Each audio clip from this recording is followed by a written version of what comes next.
I always had aspirations and dreams of being in the industry. I grew up pretty much in a household where music was always played. But show me the song, I'll play it for you the same way. I think music found me,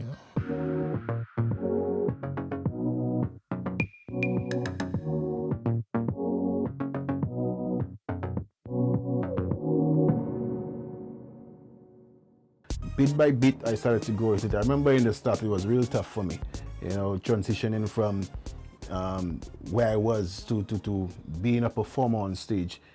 My very first performance was in Zell. Yo, that was horribly bad. I ain't gonna lie. I still get nervous sometimes when I do a big show, man. You know, one time I said to George Benson, George, do you still get nervous when you go on stage? He said to me, boo, when you stop getting nervous, start getting worried.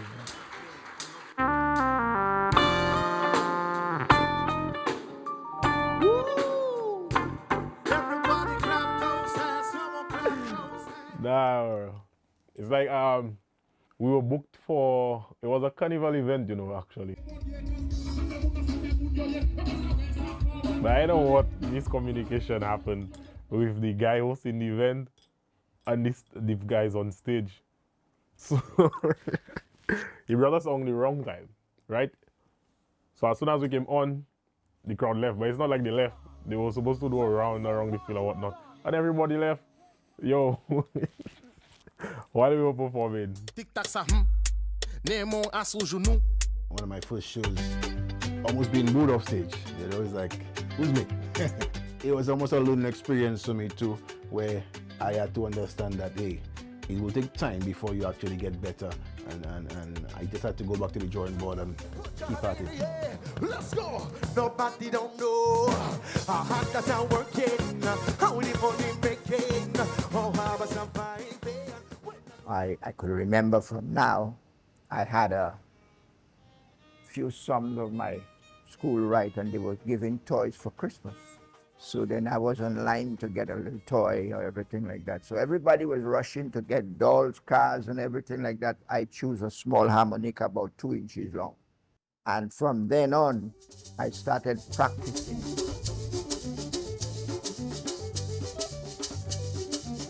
I come from humble beginnings. Sons and daughters of Denry, wherever you may roam.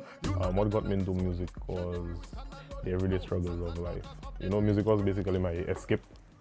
My father had a hi-fi system that he would play on weekends, and I think that's kind of where I got into loving music, different kinds of music, and that really started a seed, planted a seed for what I would do later on in life. I ain't rich, but I'm blessed, so I'm feeling irate. I'm feeling irate. I grew up playing in a folk band as well. My father was part of a group, Sofa Action Theatre, so I played taboo, recorder. I first started to delve into music by taking some bottles and put a different amount of water in them. Because you put water in a bottle, you notice when you put water in a bottle, you can hear a note and the pitch goes up the more water you put in it. So when I became 15 years old, I introduced myself with a guitar. I think I bought it about $15. And I played guitar. And the guitar that I was playing was strictly folk music.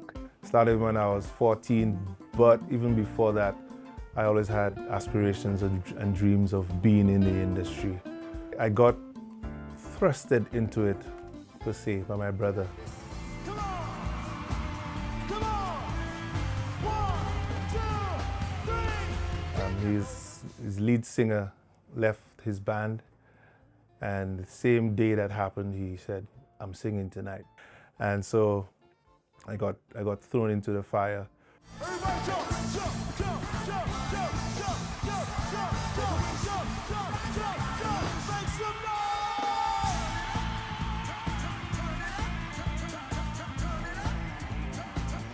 As for the music, we used to freestyle on the block, me and a group of the guys. Left side lock, right side lock. Even at school, we used to freestyle in the class, somebody knocking on the desk, playing a rhythm, and yeah, man. It just so happened that on that night, It was at Sandals Halcyon, and the soap opera star was in Saint Lucia, Victoria Rowell, Drusilla. I am his brother's wife. Young and the Restless. And I had to sing with her in the crowd. So that was a disaster. So when I came back to Saint Lucia in 1970, I met with Frank Noble. I became the founder of Frank Noble and the Lucian. I met Johan Dieterville, which this studio is where he started his music and stuff, and he traveled to like further his education in music and stuff. So he just passed on this studio to me. He was the first person like who actually showed me how to use Fruity Loops. This is what I like make instrumentals and stuff from. And then I got introduced to Cubase, which is what I use to like do vocal production. I got music by ear. I don't read music. Even if you send me to a music school, they could write the music as bold as that. I would not know what it is. But show me the song, I'll play it for you the same way.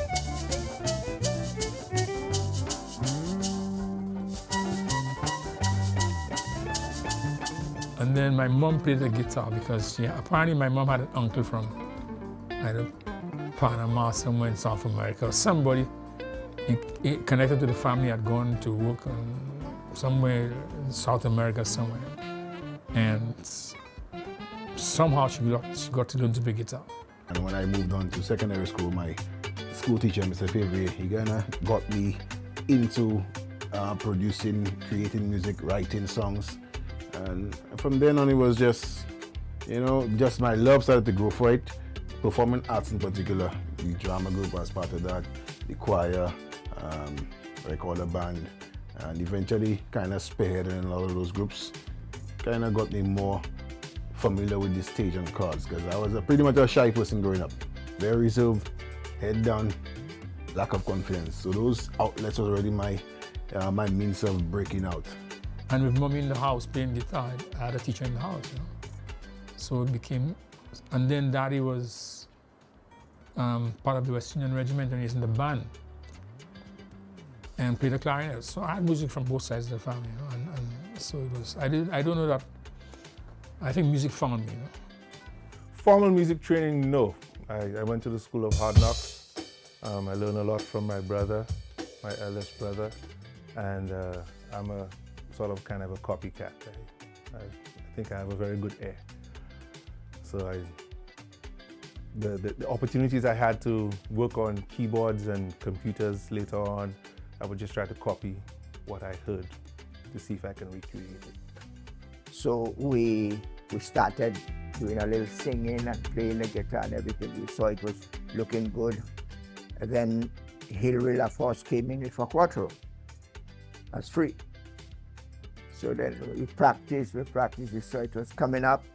Then we decided to put a drummer in it. We got Sikran Gibson as the drummer. Then we practice, then we bring Eugene Seeley, which is Sergeant Seeley in the police band. This is flute. I got together with some guys. There was Michael Alexander, whose father was the Chief Justice of Nigeria, Sir Danny Alexander. We were close friends. And we lived in the same neighborhood, And so I got together with Michael and a friend of mine called Springer, who worked at Clark's many years ago. And we used to just meet in the afternoon and just jam on some songs. There was a band that they rehearsed close to my house, Matrix Band. Real big band in the mid-2000s.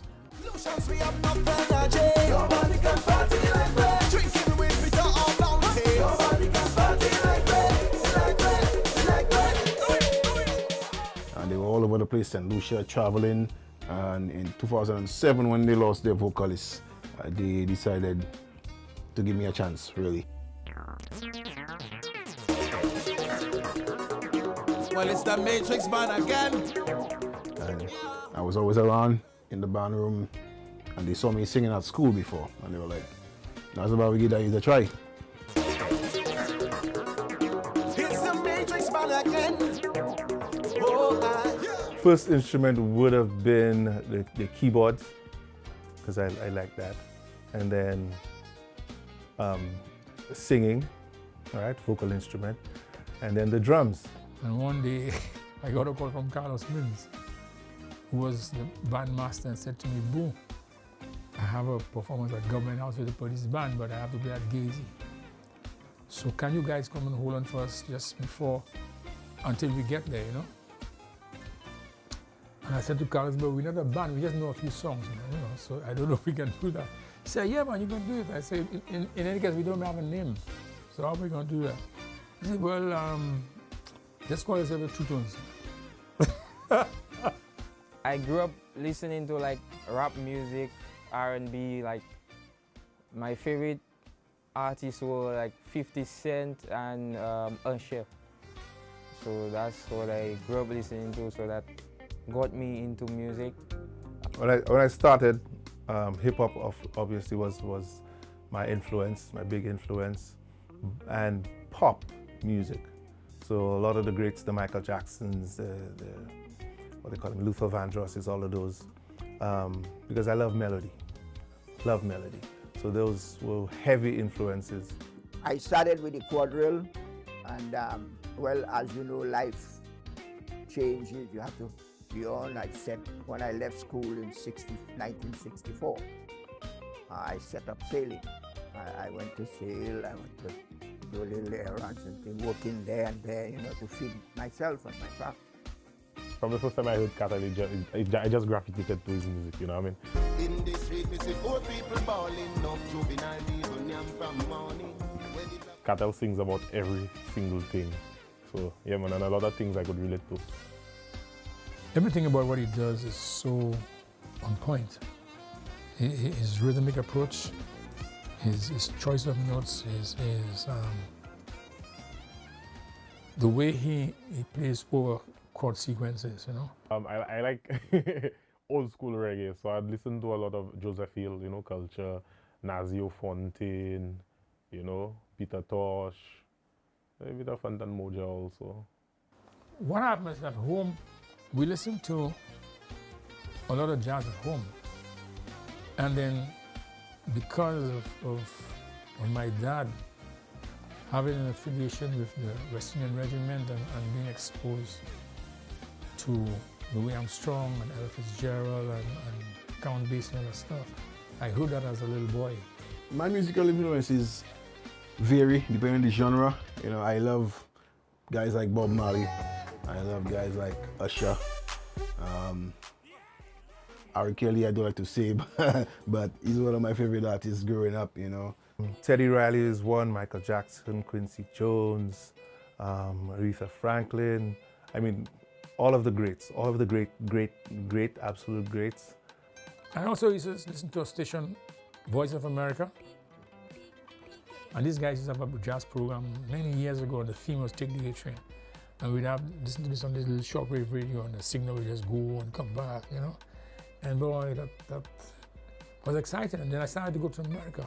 I first went to America in 1969, and I went to the Village Gate. By the time you heard the beat, you could tell it's a Denry segment, just how the beat is arranged and everything. Because the soca beat and the Denry segment beat is different. Yeah? Because even with the carnival season, when you hear these different artists release music, you would hear the difference in it. Big up the French on that song there. French connection. The Denry segment is global. The Denry segment genre is basically the public were the ones who actually gave it the name and made it a segment. Because it's like everything that's not good is from Denry. I'm just saying it.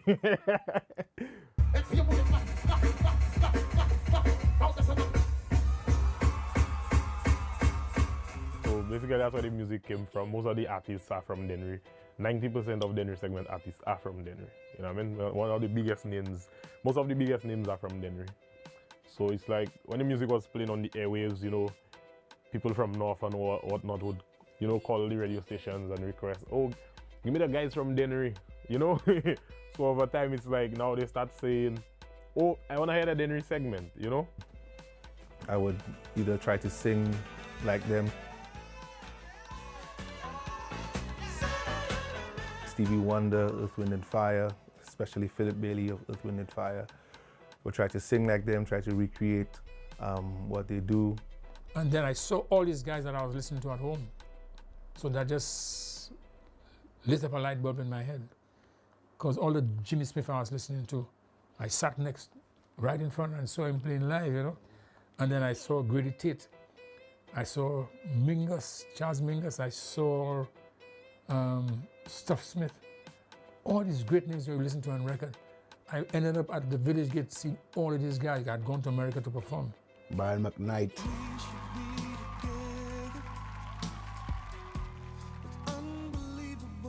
In soca, I look up to guys like Kess. Edwin Yearwood was one of my favorites, you know, and I kind of use a lot of these guys in my music, you know, just a little bit learning from them and incorporating it to bring out my own style.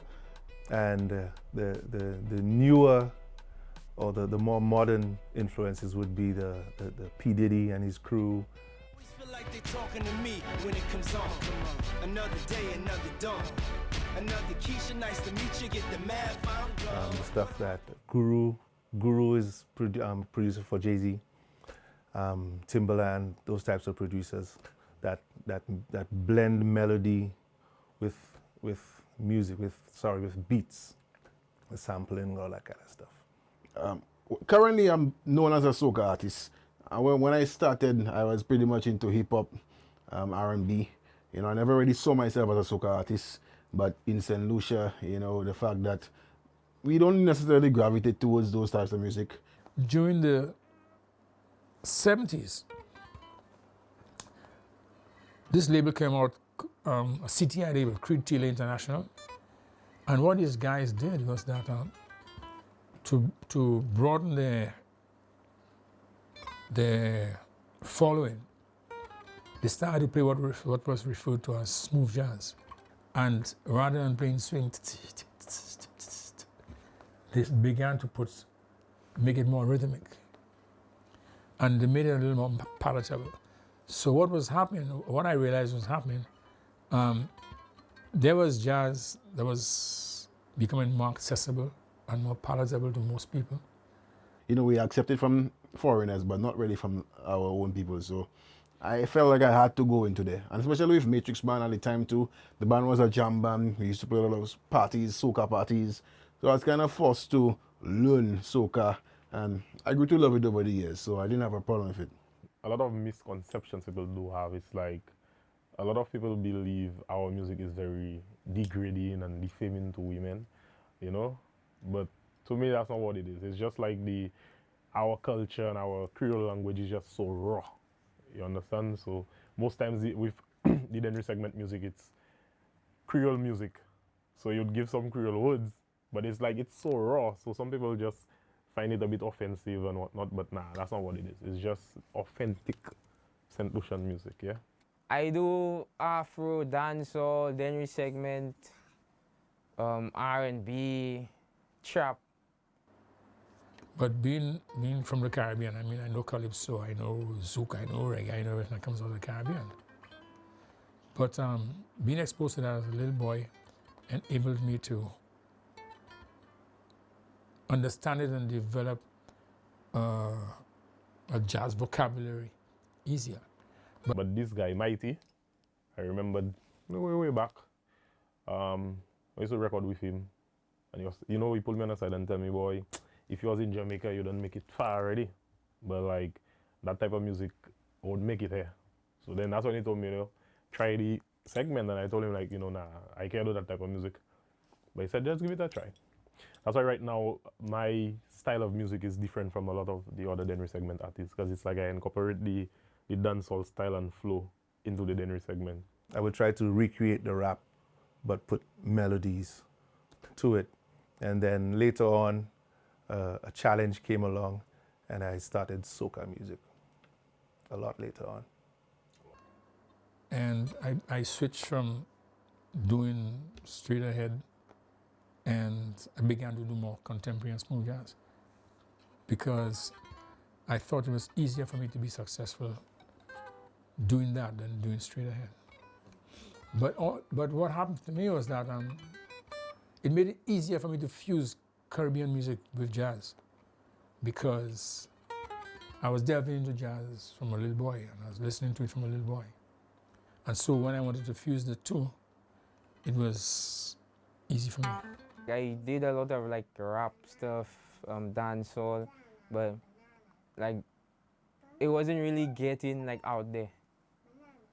Yeah, but after I did the Denry segment, yeah, and like other artists like with different genres start coming to me. Like for example, dancehall and. If I go to a big show, like sometimes when I go to do the Lincoln Center, you know, that's nerve-wracking because only the best in the world get to do Lincoln Center, you know. And you come from Saint Lucia, you know, it's people expect that much more. I have opened for R. Kelly already, actually. Throughout my career, I will say that I have been blessed to start where I started. My first production, my first radio production was for Mr. Vegas. Of course, Kes shared many stages with Kes as well. Edwin Yehood as well. You know, I've gotten the chance to, you know, liaise with these guys and just to feed up their energies, because they're still creating music, and that's the longevity that I want for my own career, to have music playing 20 years from now. Yeah. The Lincoln Center has a capacity of about 2,000 people, you know, but these people are very well versed in music, the people who go there, you know. I used to do a lot of beats, just do beats. And I did probably 5 beats, and I wrote melodies, some lyrics and melodies to it. And I sent it to a good friend of mine, Dwayne Menz. He was living in the US at that time. Sent it over to him. And we had email then. Sent it over to him, that's in 2000. Sent it over to him, and he had another friend who was a Jamaican DJ named Delano. And Delano was playing them in his car while he was driving Mr. Vegas around in Florida. I wanted to maintain my culture. That's the reason why I maintain it.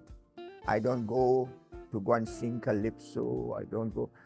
I played in the hotel, it's strictly folk music. And that has brought me almost part of the world.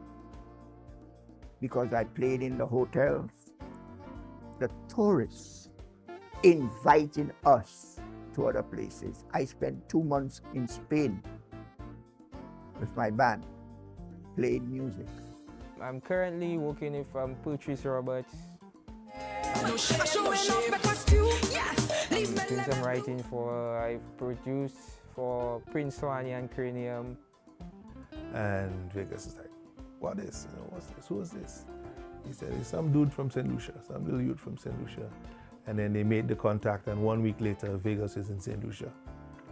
Mind you, I did not have a studio. I was doing everything from my bedroom. And anytime we play at the hotels, this is to market the hotel, because the tourists, that's what they want. They're not going for steel bands and things. I'm not saying it's not good. They don't go for steel bands and things like that. The little folk music we play, oh, they love it. So, you know, when you get into the Lincoln Center, you stand there and you're in awe about yourself just being able to perform at the Lincoln Center, you know, because everybody who wants to do Lincoln Center, you know? So it's a great feeling, you know, not just for me, but for Saint Lucia, you know. Shaggy was writing his album, and we did some recordings, and one of them was "Oh What a Night." Oh what a night.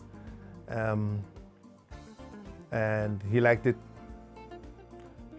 And that's when we had to send the music over via CD. And then when the record label heard it, the record label was Green Sleeves Records, and they heard it, and they decided we need some more stuff. All right, so he hooked up with a producer from LA. His name is Derek Perkins. Derek Perkins is a Grammy Award-winning producer for Stevie Wonder. Of course, for the Saint Lucia Jazz Festival, I got the opportunity to work with Emran Henry at the time, another guy who was from Soufre, and helped to bring me into the music industry. My first professional recording was kind of because of him, and you know, to let that all come full throttle a few years later, sharing the stage with him and the likes of the OJs or Kelly. That was a big vibe for me. No, I pick up violin very lately, you know. I was mainly playing because I played with Rambo, Ives, most of these guys. Well, Rambo's still alive, but most of the other musicians, they're already gone. And I played guitar for them. I played shack for them because I was interested.